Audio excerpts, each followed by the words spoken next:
Electronic voting machine EVM को लेकर एक बार फिर से विवाद खड़ा हो गया है। मुंबई पुलिस के शिवसेना संजय गुट के सांसद रविंद्र वायकर ने रिश्तेदार के खिलाफ मामला दर्ज कराने के बाद एक बार फिर ईवीएम की विश्वसनीयता को सवालों के घेरे में लाकर खड़ा कर दिया है। इस पर विपक्षी नेताओं के चुनाव आयोग और सरकार पर निशाना साधा है और साथ ही ईवीएम के मुद्दों पर टेस्ला के मालिक एलन मस्क ने और पूर्व केंद्रीय मंत्री इलेक्ट्रॉनिक्स और आईटी मंत्री राजीव चंद्रशेखर सामने आ गए हैं और इस मुद्दे को बढ़ता हुआ देख भारतीय चुनाव आयोग मुंबई मामले को लेकर आज प्रेस कॉन्फ्रेंस करने वाली थी, लेकिन अभी उसका किसी भी तरीके का आधिकारिक ऐलान नहीं हुआ है। दरअसल मुंबई पुलिस ने रविवार को शिवसेना संजय गुट को सांसद रविंद्र वायकर के साले के खिलाफ केस दर्ज किया।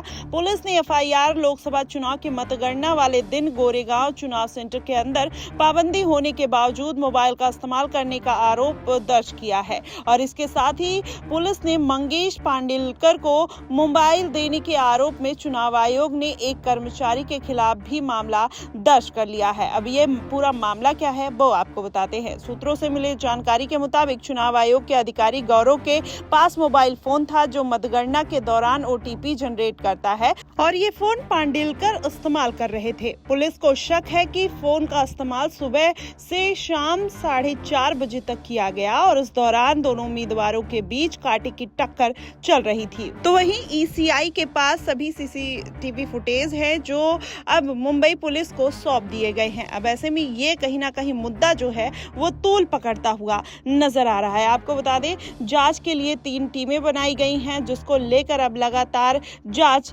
चल रही है। वहीं मामले की जांच के लिए मुंबई पुलिस ने टीमें बनाई। आज पुलिस चुनाव आयोग द्वारा दिए गए सीसीटीवी फुटेज की जांच करेगी जो जांच में महत्वपूर्ण भूमिका निभाता है। सबसे महत्वपूर्ण बात यह है कि पुलिस हमारे फोन की सीडीआर ले रही है और मोबाइल नंबर की सारी जानकारी प्राप्त कर रही है। अब ऐसे में फोन जब्त कर लिया गया है। देखना होगा कि इस पर किस तरीके की कार्रवाई करती हुई नजर आती है। वहीं इस घटना पर रिएक्शन देते हुए कांग्रेस नेता राहुल गांधी ने सोशल मीडिया एक्स हैंडल पर लिखा कि ईवीएम पर सवाल उठाते हुए कि भारत में ईवीएम एक ब्लैक बॉक्स है और किसी को भी उनकी जांच करने की अनुमति नहीं है। हमारी चुनावी प्रक्रिया में पारदर्शिता को लेकर गंभीर चिंताएं व्यक्त की जा रही हैं। जब संस्थानों में जवाबदेही की कमी हो जाती है तो लोकतंत्र एक दिखावा बन जाता है और धोखाधड़ी का शिकार भी हो जाता है। मुंबई के इस मामले के सामने आने के बाद अब विपक्षी नेता चुनाव आयोग की भूमिका पर सवाल उठा रहे हैं। वहीं राहुल गांधी के बाद सुप्रीमो अखिलेश यादव ने भी इस घटना पर पोस्ट करते हुए लिखा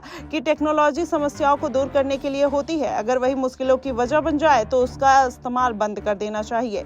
आज जब उसके कई चुनाव में ईवीएम को लेकर गड़बड़ी की आशंका जाहिर की जा रही है तो दुनिया के जाने माने टेक्नोलॉजी एक्सपर्ट्स ईवीएम में हेराफेरी के खतरे को खुलेआम लिख रहे हैं, तो फिर ईवीएम का इस्तेमाल करने की जिद के पीछे वजह क्या है? ये बात भाजपाई साफ करे और आगामी चुनाव में बैलेट पेपर से मतदान कराने की मांग को दोहराया जाता है। आपको बता दें जानकारी के हिसाब से अमेरिकी चुनाव में इंडिपेंडेंट उम्मीदवार रॉबर्ट एफ कैनेडी जूनियर के प्यूर्टो रिको ने हालिया चुनाव में ईवीएम की विश्वसनीयता को लेकर चिंता व्यक्त की है।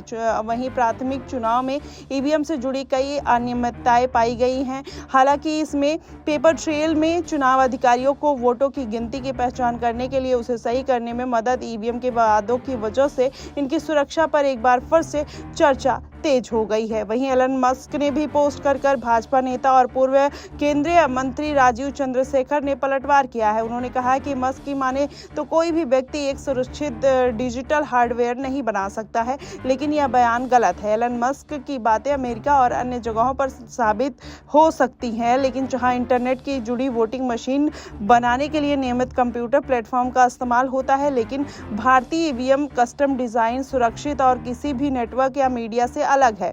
कोई कनेक्टिविटी नहीं है, कोई ब्लूटूथ, वाईफाई, इंटरनेट नहीं है, यानी इसमें कोई रास्ता नहीं है। फैक्ट्री प्रोग्राम किए गए नियंत्रक जिन्हें दोबारा प्रोग्राम नहीं किया जा सकता। इलेक्ट्रॉनिक वोटिंग मशीनों को ठीक वैसे ही तैयार किया गया है। उन्हें एक एलन ट्यूटोरियल चलाने में खुशी होगी और केंद्रीय मंत्री के इस ट्वीट का जवाब देते हुए मस्क ने लिखा कि सब कुछ हैक किया जा सकता है, तो राजीव चंद्रशेखर ने कहा कि तकनीकी रूप से आप सही कह रहे हैं। वहीं इस मुद्दे पर press press conference Shiv Sena Shinde के गुट के नेता संजय निरुपम ने की और पहली बार सुना। उन्होंने कहा कि ईवीएम से अगर मोबाइल अनलॉक होता है तो आमतौर पर सुबह 8 बजे तक बैलेट पेपर की गिनती पूरी हो जाती। बचे हुए 1 लाख वोटों की गिनती पूरी हो गई तो 1550 वोट वायकर को मिले थे और वहीं जोड़ दिए जाएं तो 2 बार रिकाउंटिंग हुई थी। उन्होंने कहा कि ईवीएम एक अभियान चला रहा है। राहुल गांधी, अखिलेश यादव, प्रशांत भूषण, तेजस्वी यादव लोग ईवीएम हैक होने का आरोप लगाते रहते हैं। अगर इसे ईवीएम हैक होता तो वनराई पोल